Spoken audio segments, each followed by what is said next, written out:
In New Orleans, we live a democratic lifestyle. We have democracy in several different ways. We have democracy you can taste, which is our gumbo. There's really no right way to make gumbo, but there's definitely a wrong way to make it. And no two pots are ever the same. You can be free, but there are certain rules or guidelines to freedom.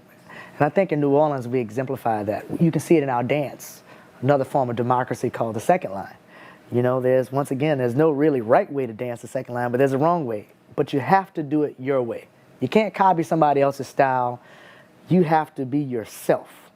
And when you dance the second line, you have to leave enough space for someone else to dance with you.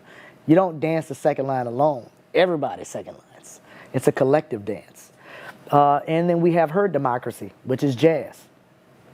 Jazz is the only music where you can be an individual and a group simultaneously.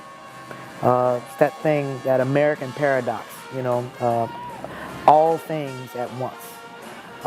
You have to leave enough space for the other person to be themselves, but you have to be yourself too. So the clarinet player is the clarinet player, he occupies one space, the trumpet player occupies another space, the drummer does his thing, and we're all improvising or developing motifs and themes. We're having a collective conversation with one another. It's probably the truest form of democracy that exists, and when you do it, you're hooked. You can't do anything else.